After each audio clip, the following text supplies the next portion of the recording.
Assalamualaikum warahmatullahi wabarakatuh. Alhamdulillah. Wassalatu wassalamu ala Rasulillah Muhammad ibn Abdillah wa ala alihi wa sahbihi wa man walah. Subhanaka la ilma lana illa ma 'allamtana innaka antal alimul hakim. Rabbi shrah li sadri wa yassir li amri wahlul 'uqdatan min lisani yafqahu qawli. Amma ba'du. Bismillahirrahmanirrahim. Athar, bekas-bekas kamu tuh, gitu ya. Itu semuanya ditetapkan sama Allah Subhanahu wa taala, gitu. Dan karenanya tidak ada apapun di atas muka bumi ini kecuali bakalan jadi saksi. Karena semuanya nih udah ketulisan jadi atharnya. Jadi athar kamu gitu. Gini maksud saya. Nih ya, yang kamu kerjakan sekarang dari hadir majelis ditulis sama Allah Subhanahu wa taala. Ditulis semua sama Allah. Enggak ada yang hilang, enggak ada yang sia-sia. Semuanya ditulis. Dan itu tuh cukup menurut saya dengan dituliskan oleh malaikat raqib, kalau keburukan malaikat atid ya, itu cukup teman-teman sekalian. Dituliskan sama Allah oleh malaikat raqib itu cukup, nggak usah kamu bantuin dengan update status.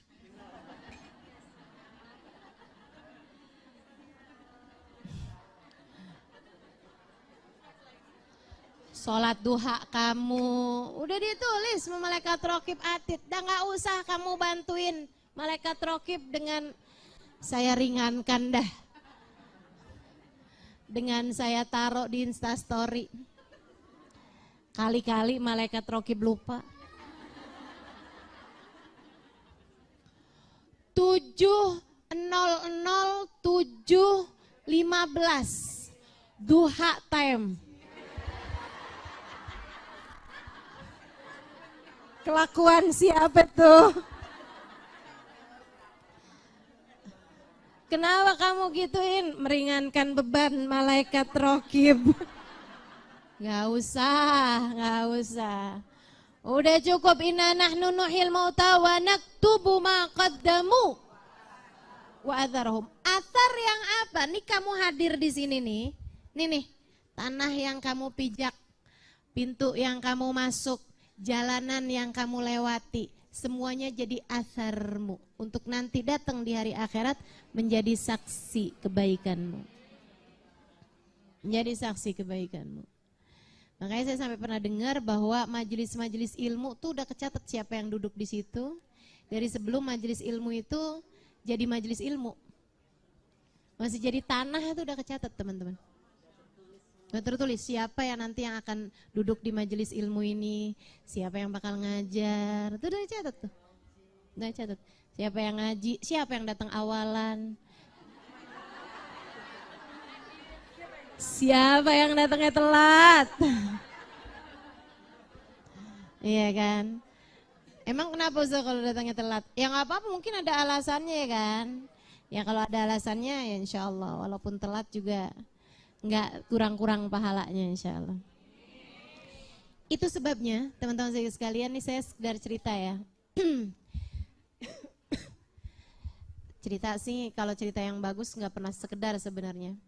Itu sebabnya teman-teman saya sekalian, kabarnya dulu tempat dari Darul Mustafa tuh pondok pesantren Habib Umar bin Hafid yang bangun, yang laki-laki namanya Darul Mustafa. Nah saya belajar itu di bagian perempuannya namanya Darul Zahra. Itu Darul Mustafa itu dari zaman masih nggak ada papa di situ, masih rawa-rawa. Itu ada salah satu wali min auliyaillah sekitar 30-40 tahun yang lalu. Itu udah ada yang datang ke sana, saya nggak inget namanya. Mohon maaf ini ya. Salah satu dari waliullah yang tinggal sekitar 30-an tahun yang lalu. 30 tahun sebelum Habib Umar bikin Darul Mustafa. Itu udah ada yang datang ke sana dan itu masih rawa-rawa teman-teman. Dia kemudian sholat sama murid-muridnya, sama beberapa orang murid-muridnya datang berkunjung ke daerah tersebut. Namanya daerah Maula Aidit. Itu ya. Beliau kemudian sholat 2 rakaat di satu tempat, kemudian beliau bilang, ini nanti bakalan jadi masjidnya. Habis itu terus beliau jalan lagi gitu kan, terus beliau sholat lagi 2 rakaat, terus beliau bilang, ini nanti akan menjadi pondok pesantrennya. Beliau jalan lagi kemudian beberapa puluh meter gitu ya, berapa ratus meter. Kemudian beliau sholat lagi di satu tempat, kemudian beliau bilang ini akan jadi tempat tinggalnya. Tempat tinggalnya Habib Umar bin Hafid. Itu dari sebelum, bahkan dari sebelum kelahirannya Habib Umar, teman-teman. Kakeknya Habib Umar bin Hafid namanya Habib Salim. Jadi Habib Umar itu Umar bin Muhammad bin Salim. Kakeknya Habib Umar bin Hafid jauh sebelum kelahiran Habib Umar tentu saja, itu pernah bilang bahwa akan lahir seorang anak dari cucu saya, dari anak saya, gitu ya, ulama gitu kan. Ya bakhat man adrak zamanu walau yawman wahidan. Beruntung orang yang pernah berguru dengan beliau walaupun cuma 1 hari. Beruntung orang yang berguru sama beliau walaupun cuma sehari. Walaupun ketemu sama cucu saya nanti itu walaupun cuma sehari, itu akan menjadi orang yang beruntung gitu. Itu jadi wali-walinya Allah Subhanahu wa taala itu bahkan sebelum kelahiran mereka itu para ulama-ulama udah pada tahu gitu. Orang-orang soleh tuh udah pada tahu, teman-teman sekalian. Bahkan yang bakal jadi tempat tinggalnya itu udah tahuan gitu. Udah ketahuan dari sebelum kelahirannya wali tersebut. Habib Ali Habsyi alaihi ridwanallah itu sampai dengan beliau beberapa tahun sesudah beliau jadi ulama besar, itu ya ada seorang waliullah dari sebelum itu beberapa puluh tahun sebelumnya. Itu beliau tinggal di Mekah, tiap kali ada orang dari Sewun datang, itu beliau nanyain, udah ada belum ulama namanya Ali Habsyi? Udah lahir belum ulama namanya Ali Habsyi? Tiap tahun. Sampai ketika muncul Habib Ali Habsyi, orang baru bilang, iya udah ada tuh. Ada Ali bin Muhammad Al-Habsyi. Nah, itu dia tuh. Itu dari sebelum kelahirannya, teman-teman. Karena memang tempat-tempat semuanya itu bisa gitu kan, menuliskan apa yang orang lakukan di dalam tempat tersebut. Gitu. Nah, kalau kemudian jadi sesuatu hal yang sangat hebat, jadi cahaya yang sampai terus naik ke atas. Cahaya itu kadang-kadang dari sebelum keberadaan orang tersebut sudah dikasih sama Allah Subhanahu wa taala. Makanya waktu Nabi Muhammad Isra Mi'raj, itu kan Nabi Muhammad itu ada diberhentiin di beberapa tempat suruh sholat 2 rakaat. Nabi kan pakai transit tuh. Waktu minal Masjidil Haram, minal Masjidil Aqsa, itu ada beberapa transitnya. Nabi Muhammad berhenti satu tempat, sholat 2 rakaat Rasul. Tempat apa ini? Wahai Jibril, hada Bethlehem. Ini adalah Bethlehem, tempat lahirnya Nabi Isa. Ada lagi Nabi Muhammad sholat gitu. Ini apa wahai Jibril? Turi Sina. Ini adalah Bukit Sinai. Haitu kallamallahu Musa, di mana Nabi Musa bincang-bincang sama Allah Subhanahu wa taala. Nah, ada tempat sebelum itu Nabi Muhammad suruh turun, kemudian sholatlah di sini wahai Nabi Muhammad 2 rakaat. Nabi Muhammad sholat di sana 2 rakaat, Nabi Muhammad nanya, tempat apa ini wahai Jibril? Kelihatan terang dari atas langit sana sehingga kita semuanya turun di tempat ini. Tempat apa ini wahai Jibril? Hadhihi Thaibah haitu fihal muhajarah. Ini adalah tanah Thaibah yang kelak akan menjadi tempat hijrahmu wahai Nabi Muhammad. Belum hijrahnya. Itu udah cahayanya udah ada dari zaman itu. Hijrahnya belum, teman-teman sekalian. Gitu ya. Wa naktuma qaddamu wa atharhum. Athar. Nah, tempat di atas muka bumi ini yang paling mulia itu adalah Arafah. Salah satunya selain daripada makam Nabi Muhammad tentu saja ya. Itu adalah tanah Arafah. Pada tanggal 9 Dzulhijjah. Dia menjadi tempat yang sangat bernilai hanya pada tanggal 9 Dzulhijjah. Artinya kalau kamu pergi sekarang-sekarang nih bukan tanggalnya ke Padang Arafah, ya biasa-biasa aja gitu ya. Nah, itu tanggal 9 Dzulhijjah hari Arafah. Itu ada salah satu wali min auliyaillah. Ini cerita ada di dalam kitab I'anatut Thalibin ala Syarhi Fathul Mu'in di bab haji. Boleh dirujuk di sana kalau yang suka nyari-nyari dalil. Ya, dan cerita ini juga pernah disampaikan oleh guru kami Sayyidil Habib Umar bin Hafid. Jadi insya Allah ini ya bisa dipertanggungjawabkan ceritanya. Jadi salah satu wali min auliyaillah, sesuatu orang soleh, sangat soleh, dia berhaji 33 kali haji. Tiap tahun dia pergi haji. 33 kali haji. Kita 33 tahun mendaftar belum tentu haji. Beda banget ya. Haji 33 kali haji. Sesudah dia pergi 33 kali haji, dia ngerasa kalau itu adalah kayaknya haji terakhir dia gitu. Orang soleh kan suka punya firasat untuk beliau kayaknya meninggal dunia tahun itu gitu ya. Akhirnya sudah 3 kali 3 haji itu, dia doa. Dia doa pas waktu di Mina ya, udah pas hari-hari terakhir gitu kan. Dia bilang gini, ya Allah, dia bermunajat, ya Allah, saya sudah haji 33 kali haji. Ya Allah, satu haji yang terbaiknya buat saya. Pilihin deh pokoknya yang terbaik dari haji 33 kali itu, yang terbaiknya buat saya ya Allah. Yang satu buat ibu saya, yang satu buat abah saya. Sisanya berapa tuh? 30. Jadi 33 kali haji. Di akhir 33 kali haji itu dia ngerasa itu adalah haji dia yang terakhir. Dia bilang, ya Allah, satu haji di antara 33 ini yang terbaiknya pilihkan buat saya. Satu buat ibu saya, yang satu buat bapak saya. Yang 30 kali haji sisanya ya Allah, saya sedekahin buat orang yang kau tidak terima hajinya. Ini doa antik juga nih. Dia bilang, saya sedekahin ya Allah buat siapapun yang hajinya tidak kau terima. Dia tidur, malam harinya dia mimpi. Dia serasa mendengar suara gitu ya. Dia bilang, "Waman yujud ala man khalaqal jud." Mana nih dia nih orangnya nih? Yang sok-sokan mau dermawan kepada yang maha dermawan. Itu kan kayak mau nyumbang sama Allah. Kan gitu kan? Ya Allah, siapa aja yang kau nggak kasih, nggak terima hajinya, kau nggak tetapkan dia hajinya, kau nggak terima gitu. Ya Allah, terimalah hajinya dengan haji saya ini. Gitu. Siapa nih orangnya yang mau sok-sokan dermawan kepada yang menciptakan kedermawanan? Tidakkah dia tahu Allah telah menuliskan siapa saja yang akan wukuf di Arafah dan telah menuliskan bahwa mereka terampuni dosa-dosanya sebelum menciptakan Arafah 2000 tahun lamanya.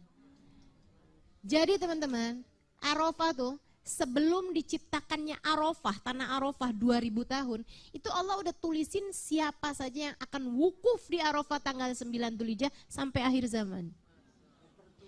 Mau kamu usaha kayak gimana, sampai sembunyi di ban pesawat, kalau nggak ketulis, nggak bakalan nyampe.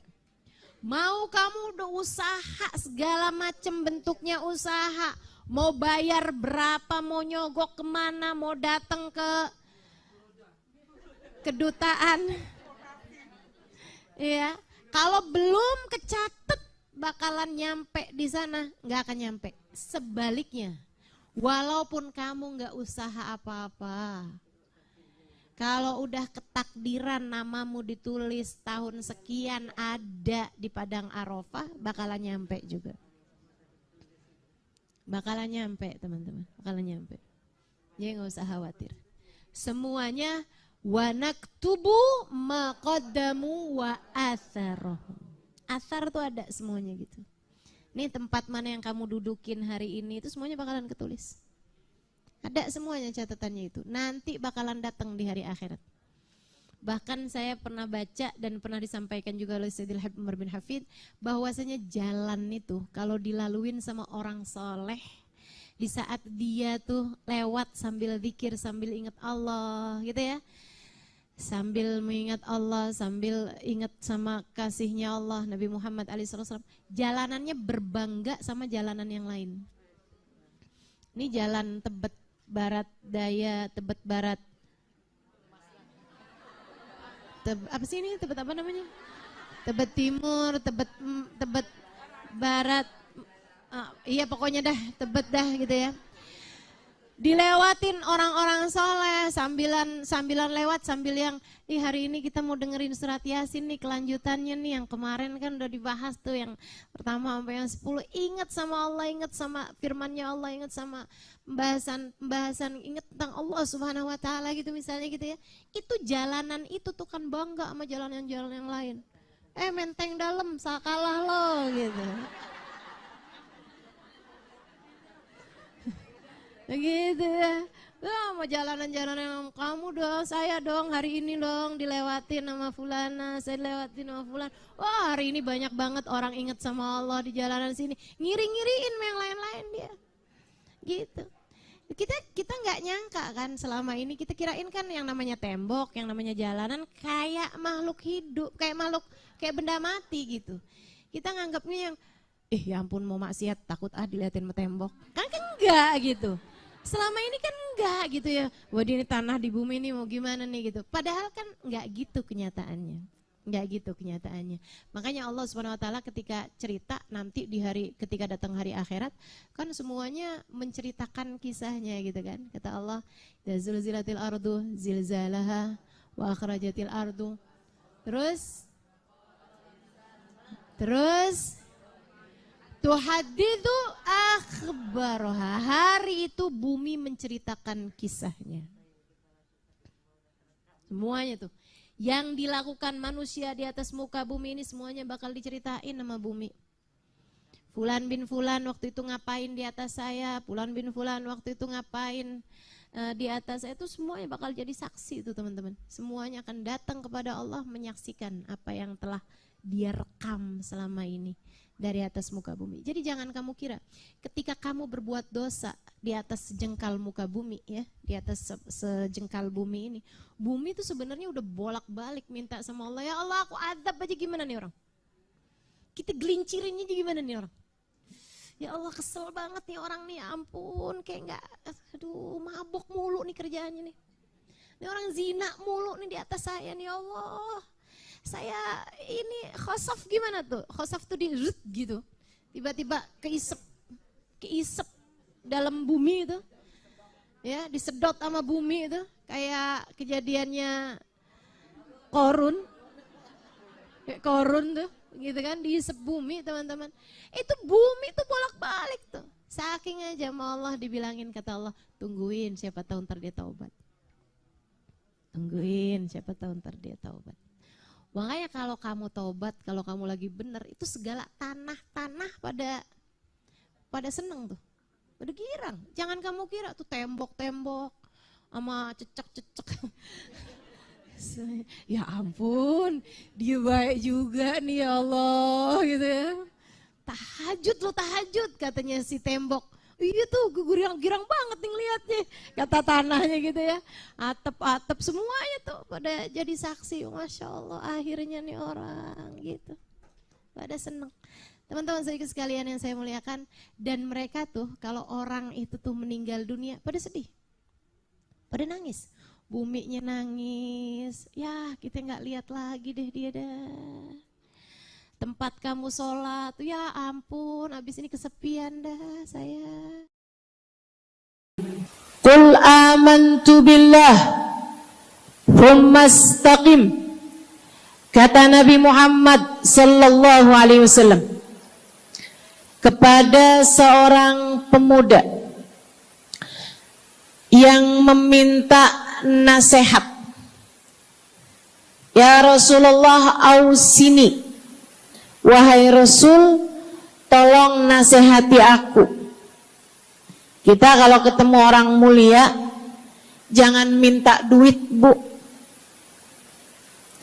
Kita kalau datang ketemu sama orang-orang yang kita tahu doanya mustajab, sangat soleh, hidupnya baik, apalagi jika dia adalah kekasih Allah Subhanahu wa taala. Kamu kalau berjumpa dengan ulama, jangan minta sesuatu yang duniawi. Tirulah para sahabat ketika berjumpa dengan Nabi Muhammad. biasanya mereka meminta satu dari dua hal. Yang pertama, mereka minta doa. Ida'ili ya Rasulullah, doakan aku wahai Rasul. Ibu juga gitu. Kalau ketemu sama ulama, ketemu orang soleh, ketemu kiai, ketemu habib yang kita tahu doanya mustajab, bertemu Hubabah, mintalah doa. Tapi jangan hanya sekedar urusan doa duniawi, Bu. Doa duniawi itu yang gimana Ustazah? Doa yang kalau diijabah nggak akan manfaat begitu kamu masuk dalam alam kubur. Itu namanya doa duniawi. Ustazah, doakan saya biar saya cepat kebeli rumah. Bu, kalau mati rumahnya dibawa gak? Ustazah, doakan saya kepengen beli HP baru. Dibawa gak HP-nya? Enggak. Itu namanya doa duniawi. Ustazah, doakan biar suami saya tambah cinta.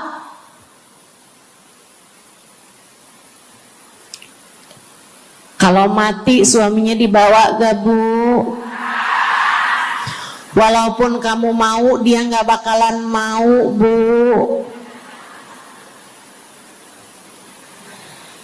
Sesuatu yang sifatnya duniawi. Ustazah, doakan biar anak saya soleh. Duniawi apa bukan?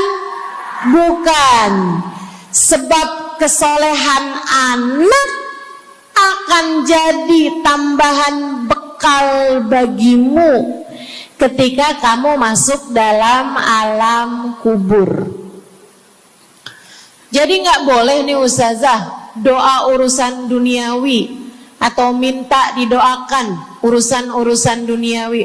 Boleh, tapi jangan cuma itu. Nanti takutnya kamu nyesel. Kalau selama di dunia kamu doanya hanya untuk urusan dunia, takutnya begitu masuk dalam kuburan sudah tidak ada lagi doa yang akan Allah ijabah untukmu ketika kamu ada dalam alam kubur nanti. Sayang-sayang. Jadi kalau doa, prioritaskan urusan akhirat. Insya saya berasa banget jadi orang yang sering dimintain doa sekaligus juga sering minta doa. Saya kalau ketemu orang saleh, ketemu habaib, ketemu hubabah, saya akan minta doa, nggak pernah minta duit saya.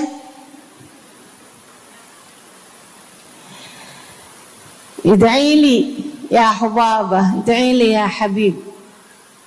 Serius sekalian, sebagai orang yang sering juga dimintain doa, Ustazah doakan saya. Banyak tuh. Saya merasakan perbedaannya saat saya ada di Tarim sama ketika saya sudah pulang dan kembali ke negeri ini. Waktu saya di Tarim, orang kalau minta doa sama saya, usik berdoa, tolong ya doain saya. Saya suka tanya, doa apa? Selalu aja, hampir semuanya mengatakan hal yang sama. id'ili bihusnil khatimah. Doakan saya biar husnul khatimah. Begitu nyampe ke Indonesia, kalau ada orang bilang, Ustazah doain saya, biasanya lanjut tuh, doanya minta apa langsung dibilang, gak pakai tanya. Ustazah doain saya biar utang cepat lunas. Ustazah doain saya biar cepat dapat jodoh. Ustazah doain saya biar jadi orang kaya. Ustazah doain saya biar suami nggak mendua. Ya Allah, ternyata kebanyakan orang kita kalau minta doa seringnya urusan duniawi. Bukan berarti nggak boleh, boleh aja sih. Cuman takutnya begitu kamu mati nyesel kalau semua doamu selama ini adalah sesuatu yang tidak ikut kamu bawa ketika kamu mati.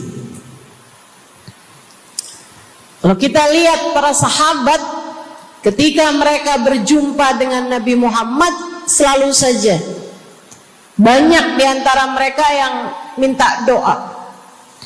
Nabi pernah tanya, doanya apa? Macem-macem jawaban para sahabat. Ada yang begini, Harithah menjawab, id'ili an yarzuqani Allah asyhada fi sabilih. Rasul, doakan saya biar saya dikaruniai mati syahid di jalan Allah.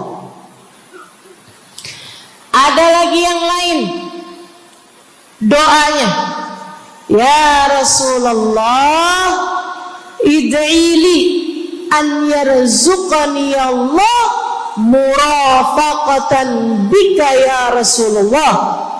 Doakan biar saya nanti di masa sesudah kematian saya, di masa akhirat nanti bisa mendampingimu wahai Rasulullah, bisa berjumpa denganmu wahai Rasul, bisa ada dalam rombonganmu wahai Rasulullah.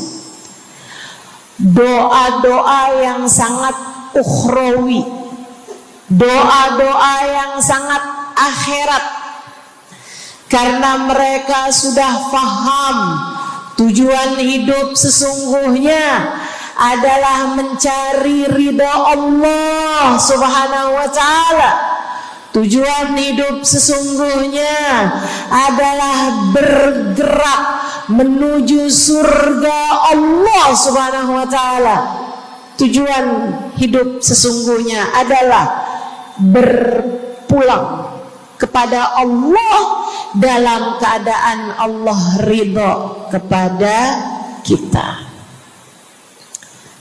Sahabat tuh minta didoakan, sama yang kedua minta nasihat. Kita juga nyontoh, kalau ketemu orang soleh, kalau ketemu ulama, kalau ketemu habaib, ketemu kiai, ketemu bunyai, ketemu hubabah, ketemu ustadzah, ketemu ustadz, minta nasihat selain daripada minta doa. Mintalah nasihat. Hal ini dicontohkan oleh para sahabat kepada Nabi Muhammad. Datang seorang pemuda berjumpa Nabi Muhammad sallallahu alaihi wasallam. Kemudian bertanya, ya Rasulullah, ausini, wahai Rasulullah, berikanlah nasihat kepadaku ini. Nabi Muhammad tersenyum, senang, bangga, karena mengerti bahwa umatnya faham apa yang harus diminta dari nabinya. Nabi berkata kepadanya, "Qul amantu billah tsumma istaqim." Kata Nabi Muhammad, ucapkanlah, aku beriman kepada Allah, kemudian istiqomahlah kamu di jalan Allah. Nasihat Nabi Muhammad buat pemuda tersebut, nasihat Nabi Muhammad buat pemuda-pemuda umatnya sepanjang zaman, nasihat Nabi Muhammad buat umatnya baik yang muda maupun yang tua, baik laki-laki maupun perempuan, baik yang pintar maupun yang kurang pintar. Semua umatnya dinasehati sama Nabi Muhammad. Karenanya akan saya sampaikan hal ini kepadamu hari ini. Quli, ucapkanlah, amantu billah, aku beriman kepada Allah. Tsumma istaqimi, kemudian istiqomahlah kamu, wahai saudariku, di jalan Allah. Katakanlah, aku beriman kepada Allah, kemudian istiqomahlah. Istiqomahlah. Nasihat yang sangat indah dari baginda kita Nabi besar Muhammad, yang Allah karuniakan kepadanya jawami'al kalim, dapat selalu berbicara dengan kata-kata yang ringkas tapi padat. Nabi itu ucapannya ringkas tapi padat. Nggak kayak saya, Bu, udahlah panjang dan ya, mudah-mudahan Allah jadikan ucapan-ucapan kita jadi kalimat-kalimat yang akan membawa kita menuju surga. Jadi ucapan-ucapan yang akan bawa kita menuju ridha Allah Subhanahu wa taala. Ibu-ibu, kita sama-sama belajar biar kalau ngomong itu enggak panjang-panjang, akan tetapi bermutu, berkualitas. Terutama Bu, ibu kalau ngomong sama anak-anak ibu, kadang-kadang panjang bener. Padahal itu aja, anak sampai hafal. Iya mah, katanya gitu. Betul gitu? Nabi kalau ngomong pendek aja tapi penuh makna. Nabi kalau bicara seringkali nggak panjang-panjang tapi sangat berarti. Satu hadis beliau saja bisa disyarahkan, diberi keterangan, hingga bahkan berkitab-kitab banyaknya. Ibu-ibu sekalian, Salah satu dari ucapan ringkasnya Nabi Muhammad, amantu billah, kata Nabi, qul amantu billah tsumma istaqim, ucapkanlah aku beriman kepada Allah, kemudian istiqomahlah di jalan Allah. Apa itu istiqomah? Lurus, jangan belok-belok. Lurus, jalan terus. Jalannya adalah jalan yang lurus. Itu yang selalu kita minta dalam tiap rakaat sholat kita.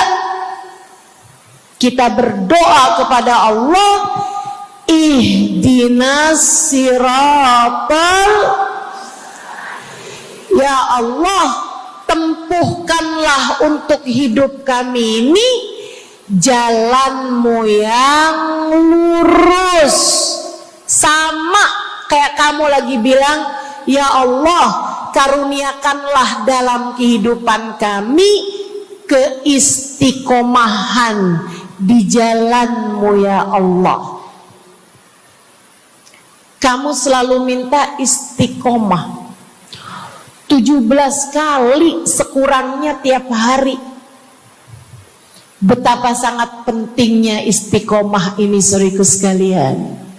Berada dalam jalan yang lurus. Saya mau bahas jalan lurus yang dimaksud ini apa aja. 1, kamu harus lurus imannya. Amantu billah, aku beriman kepada Allah. Kata Nabi Muhammad sallallahu alaihi wasallam, qul amantu billah, ucapkanlah aku beriman kepada Allah. Maka istiqomah tersebut yang nomor 1 adalah dalam urusan keimanan. Bu, Kak, Dek, Nak, yang lurus imanmu. Iman yang lurus tuh yang gimana, Ustazah? Iman yang lurus adalah memahami 2 kalimat syahadat yang menjadi pintu gerbang keimananmu. Orang kalau masuk Islam, dia jadi orang yang beriman, dia mengucapkan kalimat syahadat. Apa itu? La ilaha illallah. Yang pertama, yang kedua, Muhammad Rasulullah. Tidak ada Tuhan selain Allah. Itu harus kamu miliki dalam hatimu secara lurus, istiqomah. Gak ada Tuhan selain Allah. Jangan hari ini Tuhannya Allah, besoknya Tuhannya duit. Apapun aja yang disuruh sama duit, yang ada duitnya, yang haram-haram pun diterjang. Lah kenapa begitu? Saudaraku sekalian, qul amantu billah, ucapkan aku beriman kepada Allah. Aku faham arti la ilaha illallah. Tidak ada Tuhan selain Allah. Tidak ada yang mengatur kehidupan selain Allah. Tidak ada yang memberi rezeki selain Allah. maka berimanlah kepada Allah. Kalau ada istri bilang sama suaminya, kalau kamu nanti pulang bawa duit, ahlan wa sahlan, selamat datang. Tapi kalau kamu pulang nanti nggak bawa duit, silakan tidur di luar.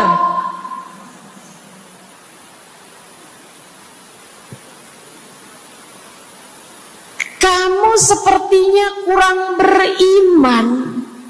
Kamu lupa bahwa pemberi rezeki bukan suamimu, melainkan yang ngasih rezeki itu cuma satu, Bu. Namanya bukan pekerjaan, bukan atasan, bukan pemerintah. Yang ngasih rezeki cuma Allah Subhanahu wa ta'ala. Maka berimanlah atas hal itu. Jangan nyalahin si ini, nyalahin si itu. Imanmu benerin. Imanmu benerin. Banyak orang saya liatin itu suka pada repot urusan rezeki. Banyak banget. Di dunia ini nih banyak yang suka repot urusan rezeki. Ngejar dunia abis-abisan. Ngejar duit segala macam cara. Sampai omongannya gak jadi omongan orang beriman. Waktu dibilangin, jangan nyari rezeki yang haram, cari rezeki yang halal. Jangan berani ngambil yang bukan hakmu. Dia bilang begini nih, ya Ustazah nggak tahu zaman sekarang. Jangankan nyari yang halal, nyari yang haram juga susah saja.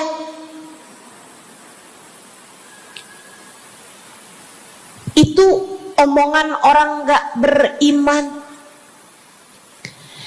Kamu mesti ngerti dulu. Kalau yang kamu minta adalah urusan rezeki, dengerin. Kalau yang kamu minta urusan rezeki, kamu harus datang kepada alamatnya.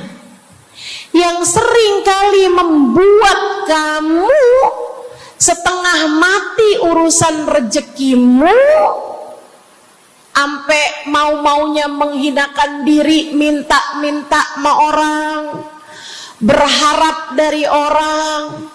Seorang ibu berharap dari anaknya, seorang istri berharap dari suaminya. Saudariku sekalian, yang sering kali membuat kamu tersiksa urusan rezeki adalah karena kamu salah alamat. Kamu salah alamat. Kamu sedang tersesat jalan.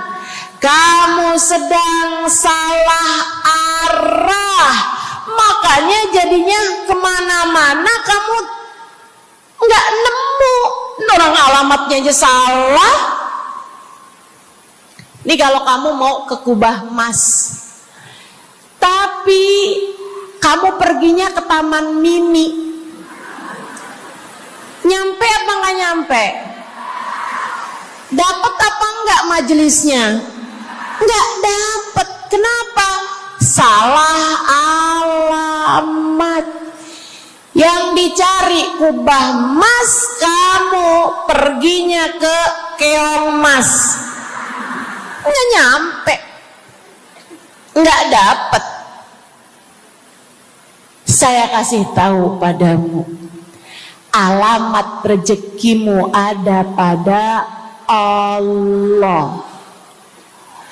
Alamat rezekimu ada pada Allah.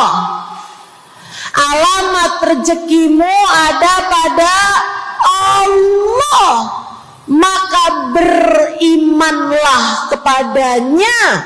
Fahamilah arti la ilaha illallah. Tidak ada Tuhan kecuali Allah. Gak ada yang ngasih rezeki selain. Kamu lagi sakit, kamu mau nyari obat, saya kasih tahu alamat obatmu. Alamat yang bisa menyembuhkanmu hanya satu, namanya urusan rezeki. Allah sudah bilang, huwar razzaq dzul quwwatil matin. Allah lah satu sang pemberi rezeki, Allah lah satu sang pemilik kekuatan sejati. Jadi kamu kalau mau nyari rezeki, datanglah ke alamatnya, datanglah kepada Allah. Kamu lagi mau nyari kesehatan, jangan salah alamat. Datanglah kepada sang pemilik kesehatan. Alamatnya yaitu Allah yang telah mengatakan, فَإِذَا مَرِضْتُ فَهُوَ يَشْفِينِ. Katanya Nabi Allah Ibrahim, apabila saya sakit, maka hanya Allah lah yang maha menyembuhkan. Berarti nggak boleh pergi ke dokter gitu Ustazah? Silahkan pergi ke dokter, pergi ke apotik, datang kepada orang yang doanya mustajab, minta didoakan. Tapi semua hanyalah sebab, semua hanyalah wasilah. Sang penyembuh sejati adalah Allah.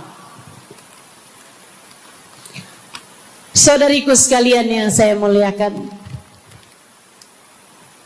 kalau kamu merasa saya lemah Ustazah, gak punya kekuatan,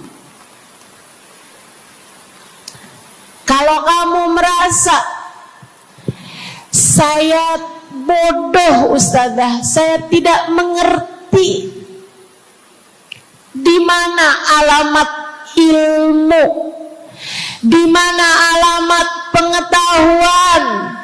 Bu, Kak, Nak, anak-anak nih yang masih lagi belajar di pondok pesantren, yang masih lagi belajar di mana-mana, saya kasih tahu padamu, alamat ilmu ada pada Zat yang Maha Satu, namanya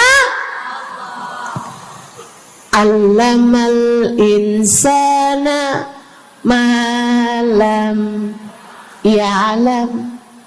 Allah lah yang mengajari manusia apa yang tidak dia ketahui. Pengen dapat ilmu, datanglah kepada Allah. Pengen punya kekuatan, datanglah kepada Allah. Saya udah tua Ustazah, saya janda pula Ustazah, saya nggak punya kekuatan ya Ustazah. Kekuatanmu hanya ada pada Zat yang Maha Satu, Allah Subhanahu wa Ta'ala. Datanglah selalu padanya. Imanmu jangan biarkan ia naik turun.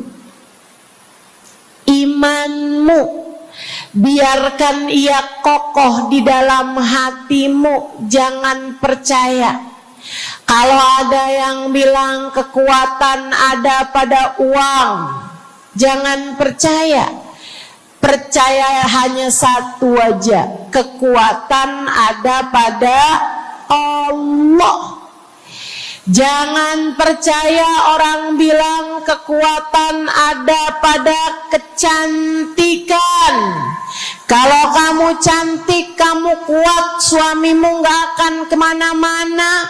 Jangan percaya, Bu. Percaya hanya satu aja, kekuatan ada pada Allah Subhanahu wa ta'ala. Kamu takut terjadi hal-hal yang buruk bagimu, bagi anak-anakmu. Kamu kepengen ada yang jaga. Ibu gak usah pusing-pusing mau nyari bodyguard, gak usah pusing-pusing mau sewa security, pengamanan. Sebab sang pemberi keamanan hanya satu, namanya wallahu ya'simuka minan nas. Hanya Allah satu yang dapat menjagamu dari kejahatan manusia. Qul a'udzu birabbin nas. Katakanlah, aku berlindung kepada sang penjaga manusia, sang pemelihara manusia, sang pengasuh manusia, Allah Subhanahu wa ta'ala.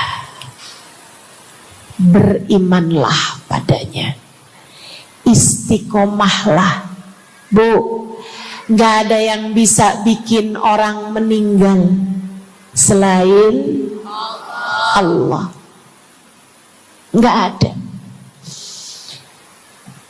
Tapi dia ditabrak orang, Ustazah. Kalau gak ditabrak dia gak bakalan mati. Kamu kebalik. Justru karena dia harus mati, Allah jadikan dia ditabrak. Jelas? Ini imannya mesti yang benar nih. Jangan kamu kira ini ada dokter malpraktek sehingga dia kemudian meninggal dunia. Jangan kamu kira karena salah minum obat dia mati. Bukan, ibu-ibu sekalian.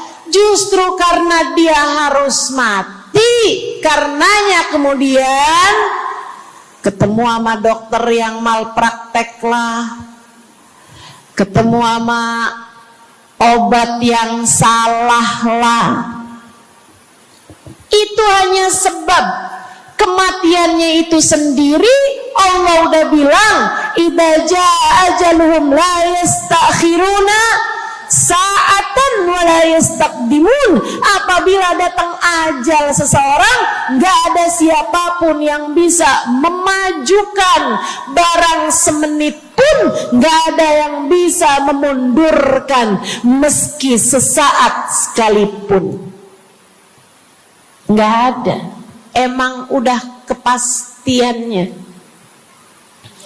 Waktunya mati ya mati, Bu. Gak ada yang bisa menghidupkan, sekaligus tidak ada yang bisa mematikan selain Allah. Itu artinya istiqomah dalam iman. Tapi tunggu dulu, sebelum saya lanjutkan istiqomah yang lain. Selain beriman kepada Allah, kamu juga harus beriman kepada Nabi Muhammad. Kamu harus beriman kepada Nabi Muhammad. Beriman bahwa beliau adalah, a'udzubillahi minasyaitonirrajim, qul innama ana basyarum mithlukum yuha ilayya Dua-duanya harus seimbang. Innama ana basyarum mithlukum, tapi juga yuha ilayya. Katakanlah wahai Nabi Muhammad, aku adalah seorang manusia seperti kalian. Saya punya badan, saya punya perasaan. Kalau nggak makan-makan saya lapar. Kalau habis makan nggak minum saya haus. Kalau beberapa hari saya nggak tidur saya ngantuk. Qul innama ana basyarun, sampaikan kepada manusia, aku adalah seorang manusia seperti kalian juga. Ama anak cinta, lama nggak ketemu sama istri kangen. Katakan wahai Nabi Muhammad, ana basyarum mithlukum, saya manusia seperti kalian juga. Kalau ada yang disayang kemudian meninggal, sedih. Karena Nabi adalah seorang manusia. Tapi tunggu dulu. Beliau tidak hanya sekedar manusia. Itu adalah satu sisi kehidupan Nabi Muhammad. Jangan lupa, innama ana basyarum mithlukum, tapi yuha ilayya, aku diberi wahyu, aku hamba wahyu, aku berbincang-bincang dengan Allah, kalian tidak. Aku berbicara langsung dengan Allah, kata Nabi Muhammad, kalian tidak. Aku dituruni malaikat Jibril, kalian tidak. Aku diberi wahyu Al-Quran 30 juz, kalian tidak barang seayat pun. Nih, kalau saya perhatikan, imannya umat manusia yang beriman kepada Allah sekalipun menjadi cacat ketika tidak beriman kepada Nabi Muhammad. Lihatin, mohon maaf, orang Yahudi beriman kepada Allah. Kamu kalau nanya sama orang Yahudi, Tuhanmu siapa? Allah. Tapi mereka nggak beriman kepada Nabi Muhammad. Apakah mereka disebut orang yang beriman? Tidak. Orang Nasrani, apakah mereka beriman kepada Allah? Iya. Tapi apakah mereka beriman kepada Nabi Muhammad? Tidak. Apakah mereka beriman? Tidak. Bahkan umat Islam ada yang mempercayai sesudah Nabi Muhammad ada nabi yang lain, namanya Mirza Ghulam Ahmad, sehingga mereka menyebut agama mereka Islam, tapi agama Islamnya pakai ada kelanjutannya, Islam Ahmadiyah. Apakah mereka beriman? Tidak. Sebab syarat iman selain la ilaha illallah juga ada Muhammad Rasulullah. Bahkan Bu, ada banyak di antara kita orang-orang yang iman kepada Allah luar biasa. Tapi kalau urusan kepada Nabi Muhammad, kalau lagi diceritain Isra Mi'raj, dia bilang Nabi Muhammad tuh gak usahlah segitu amat diperayakan Isra Mi'rajnya. Nabi Muhammad tuh Isra Mi'raj cuman sekedar ruhnya aja, badannya nggak pakai Isra Mi'raj. Jadi Nabi itu orang ngelihatnya kayak tidur aja, ruhnya aja yang melayang-layang. Isra Mi'raj bener, tapi ruhnya aja, badannya nggak pakai pergi. Jadi kalian nggak usah berlebih-lebihan sama Isra Mi'raj. Oh kenapa gitu? Kamu nggak percaya sama Isra Mi'raj, sama badan-badannya Nabi sekalian? Kamu nggak percaya, kenapa? Ya karena itu nggak masuk akal. Manusia kan nggak bisa kayak gitu. Nabi Muhammad kan manusia. Kamu lupa bahwa Nabi walaupun manusia, beliau adalah yuha ilayya. Beliau adalah hamba wahyu. Ketika diceritakan tentang mukjizatnya Nabi Muhammad yang bisa memperbanyak makanan, bahkan ada ghazal, ada rusa yang berbicara dengan Nabi Muhammad, ada unta yang sujud kepada Nabi Muhammad, ada pohon yang datang kepada Nabi Muhammad dengan mencabut akarnya, kemudian berjalan dengan akarnya menuju Nabi Muhammad. Ketika dipanggil, kemudian sujud pohon tersebut kepada Nabi Muhammad sallallahu alaihi wasallam dan bertanya, "Mengapa engkau memanggilku wahai Nabi?" Dia nggak percaya, nggak masuk di akal. Itu hanyalah dongeng. Kita bilang tapi hadisnya sahih, riwayatnya Ibnu Mas'ud yang menceritakan hal itu, hingga bahkan Sahibul Burdah menuliskannya. Katanya Sahibul Burdah Imamul Busiri, ja'at lidakwatihil asjaru sajidatan tamshi ilaihi ala saqin bila qadami. Datang ketika dipanggil sama Nabi Muhammad pepohonan. Mereka datang dengan, mereka berjalan dengan akar-akar mereka, kemudian sujud di hadapan Nabi Muhammad.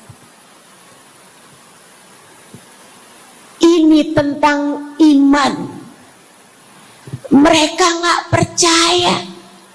Mereka ngakunya paling beriman. Mereka ngakunya paling lurus imannya. Tapi kenapa kalau mengenai Nabi Muhammad kamu menjadi timpang? Ketika melihat orang ramai-ramai bersolawat kepada Nabi Muhammad, mereka kegerahan.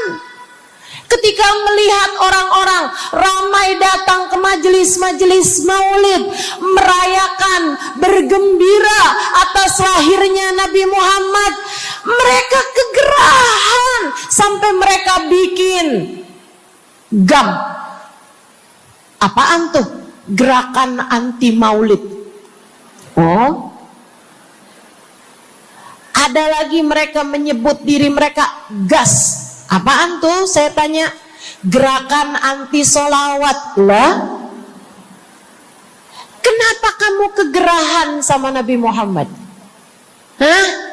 Kenapa kamu ngerasa kayak takut banget umat begitu cinta sama Nabi Muhammad? Ada apa denganmu? Kamu lupa Nabi Muhammad memang manusia, tapi Qul innama ana basyarum mithlukum yuha ilayya. Jangan pernah pisahkan Nabi, meskipun beliau seorang manusia seperti kita, tapi beliau adalah hamba wahyu. Beliau adalah hamba wahyu. Kamu gerah banget orang bersolawat sama Nabi Muhammad? Ada masalah apa sama kamu? Kamu gerah banget orang baca maulid Nabi Muhammad? Bahkan ada orang-orang yang ngaku paling Islam, tapi gerah banget ngelihat orang berziarah ke makam Nabi Muhammad.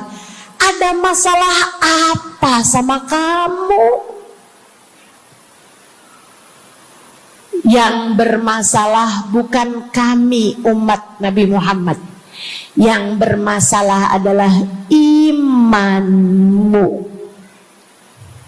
Sebab ketika kita diminta beriman kepada Nabi Muhammad, jangan hanya fokus kepada kemanusiaan Nabi Muhammad, fokuslah pula kepada beliau sebagai hamba wahyu.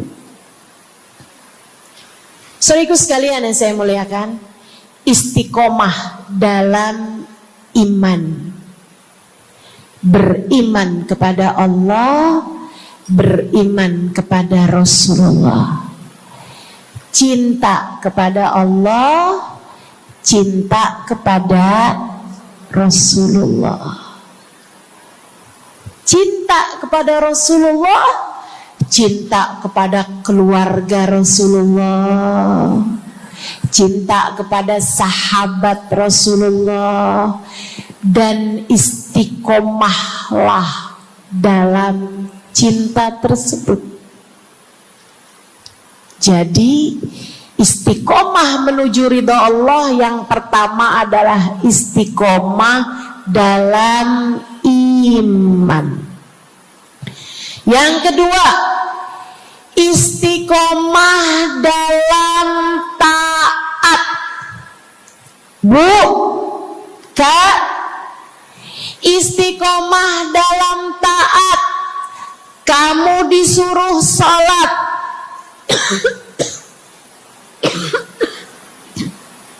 istiqomahlah. Jangan tinggal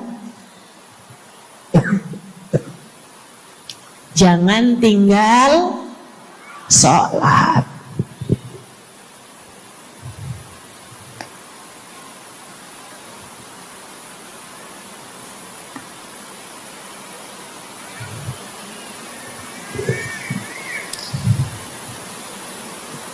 Kamu diperintah buat puasa Ramadan, jangan tinggal puasa.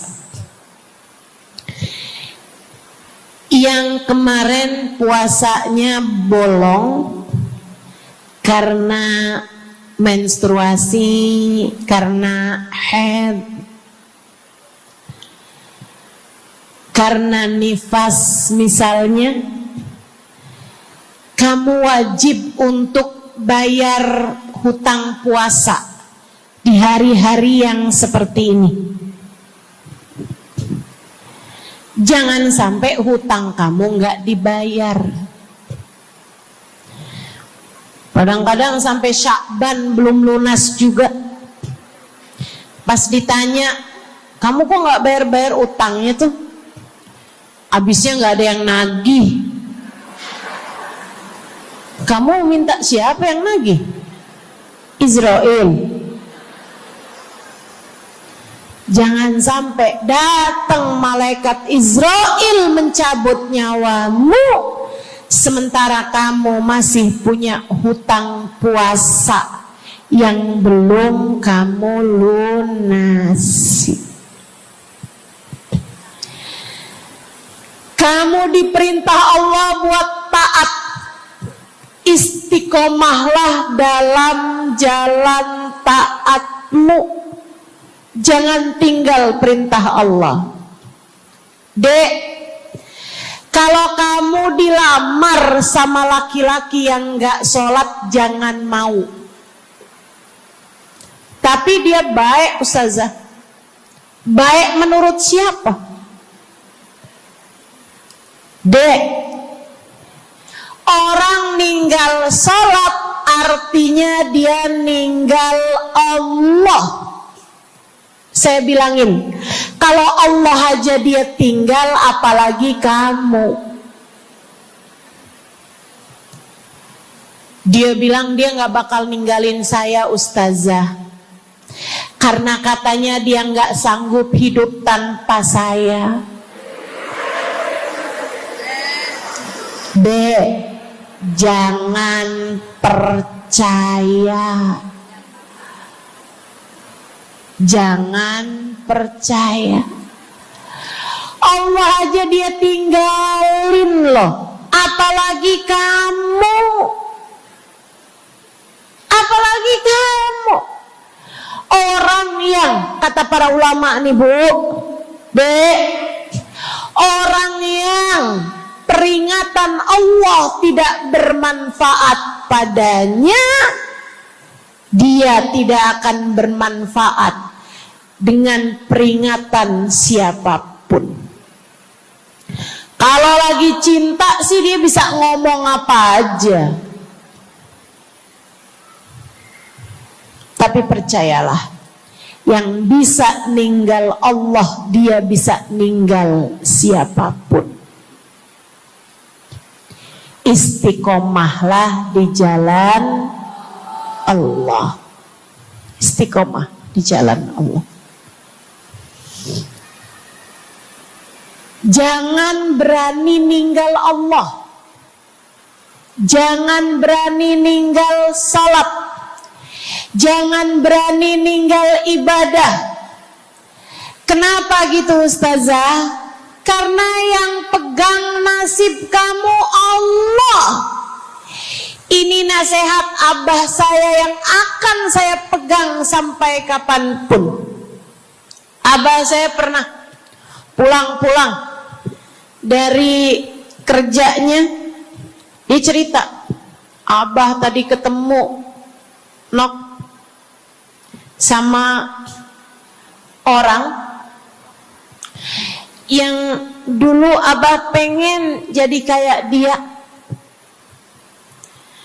Dia itu dulu waktu zaman abah muda, abah kepengen kayak dia, ganteng, kaya, sehat, orang tuanya kaya, dia bisa sekolah. Abah kepengen sekolah, gak ada biayanya. Abah harus bantu orang tua buat nyari nafkah, sehingga akhirnya putus sekolah. SD aja gak tamat, kata abah saya. Serius sekalian, kata abah kepengen banget jadi kayak dia itu waktu zaman abah muda. Tadi abah ketemu sama dia di trotoar. Abah kaget ngelihat dia. Kenapa, Bah? Dia sekarang gila.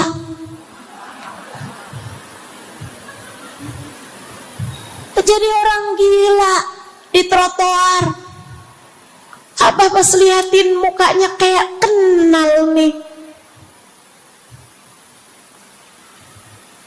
Abah saya bilang subhanallah. Nak, abah kasih nasihat sama saya Bu. Zaman saya SD, biar gini-gini saya pernah SD loh Bu. Abah saya bilang, nak, ternyata hidup yang paling penting nasib. Dan ingat nak, nasib adanya di tangan Allah. Maka kalau kamu kepengen nasib kamu bagus, jangan pernah tinggal Allah. Itu nasihat abah saya pegang terus sampai dengan sekarang. Kamu dalam hidup yang penting nasib. Yang paling penting buat anak-anak kamu dalam hidup mereka adalah nasib. Ibu, nasib. Bukan ilmu, bukan harta, bukan sehat, bukan. Yang paling penting dalam hidup anakmu adalah nasib.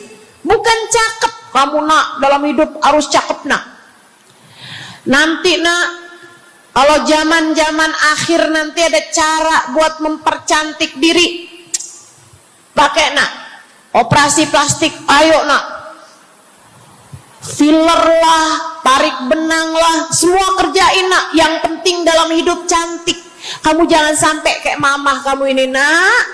Bapak kamu buka cabang di mana-mana. Bukan.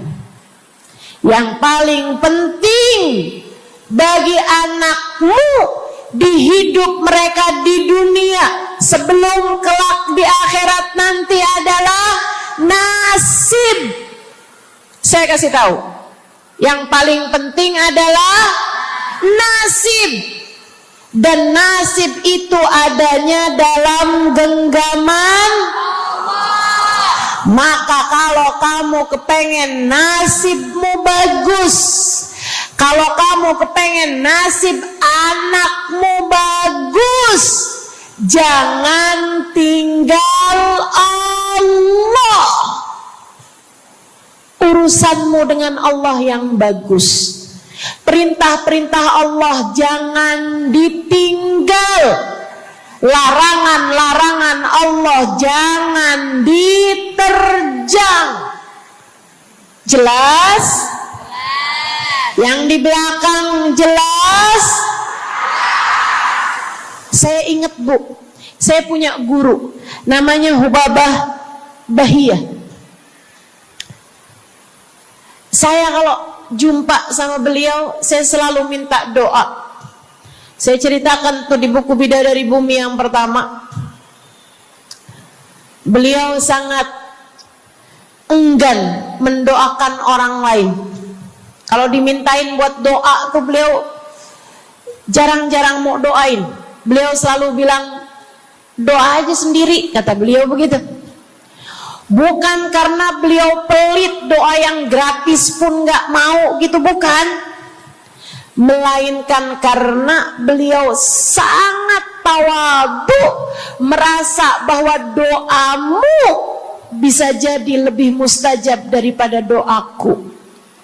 Sehingga beliau selalu bilang, berdoalah sendiri aja, saya rasa doamu lebih mustajab. Semacam itu. Tapi alhamdulillah saya dekat dengan beliau, sehingga beliau bahkan tanpa saya minta seringkali mendoakan saya. Dan doa yang sering saya dengar dari lisan beliau ketika mendoakan saya, yang saya rasa doa beliau sekarang mustajab untuk diri saya. Beliau sering berkata begini nih, asa nasibak zain ya Halimah, asa nasibak zain ya Halimah. Semoga nasib kamu bagus nak, semoga Allah kasih nasib kamu yang indah Halimah. Masya Allah, saya ngerasa sekarang nasib saya bagus Bu. Ibu ngerasa gitu juga nggak?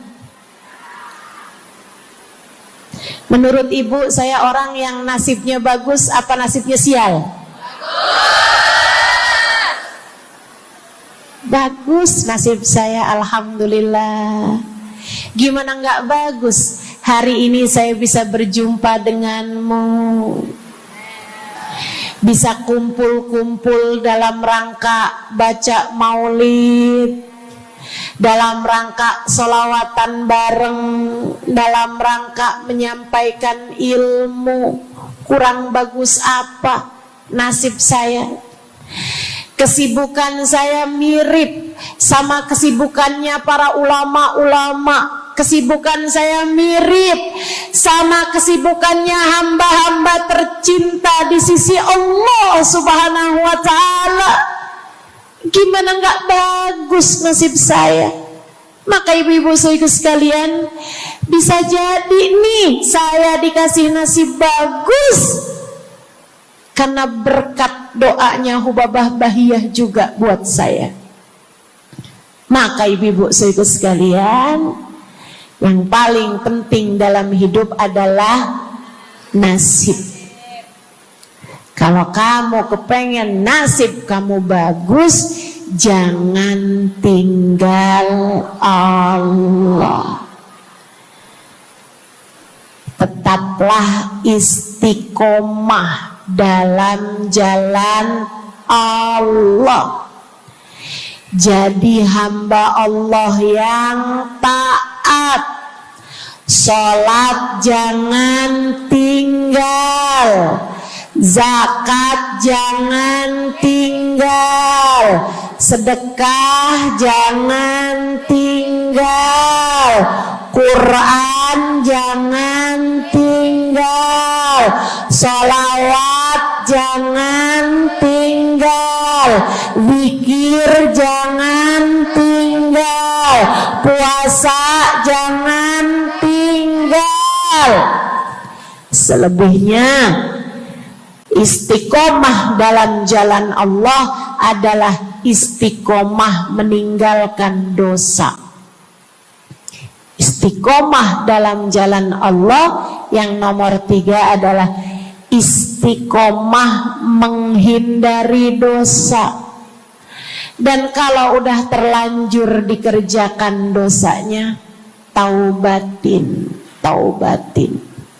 Minta ampun sama Allah. Istighfar, ya Allah, kok saya ngerjain dosa lagi ya Allah, ampunin. Insya. Kok tadi ngomongin orang ya, padahal ngomongin orang itu dosa. Ya Allah ampunin, ya Allah ampunin. Gak pinter jaga lisan. Ampunin.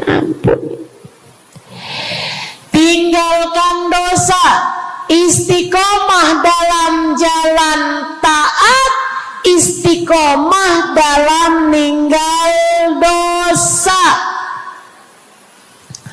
Istiqomah yang berikutnya adalah istiqomah dalam jaga akhlak, istiqomah dengan berakhlak, beradab. Milikilah akhlak yang mulia. Sama orang tua yang bagus ngomongnya, yang bagus akhlaknya. Yang masih pada punya orang tua, jagain hati orang tuamu yang bagus ngomongnya. Jangan sampai kamu menyesal ketika ibumu, ayahmu diambil Allah Subhanahu wa ta'ala. Bu, nyesel lo nanti, dek, nyesel lo kalau sampai ibumu, bapakmu dipanggil sama Allah. Kamu ingat-ingat, ya Allah, saya kalau ngomong sama orang tua nggak bagus, nyesel. Saya kalau ngomong sama ibu saya, umi saya, seingat saya sih bagus. Seingat saya nggak pernah ngomong yang kasar gitu, ngomong yang nggak bener gitu. Kalaupun saya rasa saya ngomong yang agak keras gitu, saya minta maaf sama orang tua saya. Mudah-mudahan semuanya jadi nomor 1 di hadapan Allah. Semuanya jadi umat Nabi Muhammad nomor 1 insya Allah. Semuanya jadi hamba Allah Subhanahu wa taala yang salehah. Amin ya rabbal alamin. Jadi saya ucapkan selamat tahun baru 2026. Semoga awal tahun ini Allah penuhi dengan kebaikan. Sepanjang tahun Allah penuhi dengan kebahagiaan. Akhir tahun Allah tutup dengan keberkahan. Mudah-mudahan sepanjang tahun ini menjadi tahun yang berkelimpahan kebaikan, kebahagiaan, dan keberkahan insyaallah. Amin ya rabbal alamin. Bismillahirrahmanirrahim. Saya ingat kemarin ada beberapa ayat dan hadis yang kita baca mengenai fadilahnya istighfar. Namun belum semuanya saya sampaikan keterangannya. Karenanya sekarang saya akan sampaikan kepadamu mengenai beberapa keterangan ayat yang kemarin kita sudah baca ayatnya tersebut ya. Mengenai fadilah istighfar. Di halaman 386 yang berbahasa Arab dan kitab halaman 428 yang berbahasa Indonesia atau 634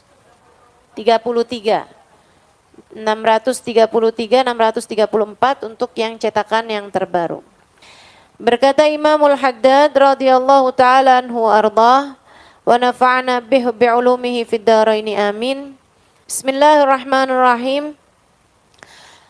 Wa qala alaihi salatu wassalam, dan bersabda baginda kita Nabi besar Muhammad sallallahu alaihi wasallam, man lazimal istighfar, siapa yang banyak atau siapa yang terus menerus memohon ampun pada Allah Subhanahu wa taala, siapa yang terus menerus membaca istighfar, ja'alallahu lahu min kulli hammin faraja wa min kulli dhikin makhraja wa razaqahu min haitsu la yahtasib.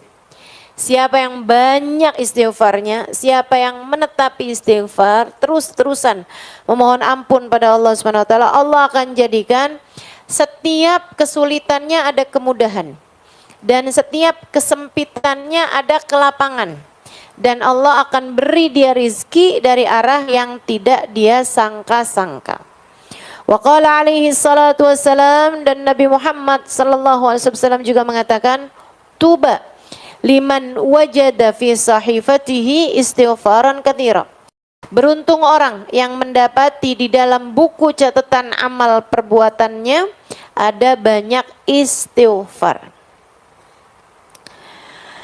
Jadi di sini menceritakan, mengatakan bahwa orang tuh kalau banyak istighfarnya itu nanti setiap susahnya ada kemudahannya gitu. Enggak mungkin biarkan kesulitannya tidak disusul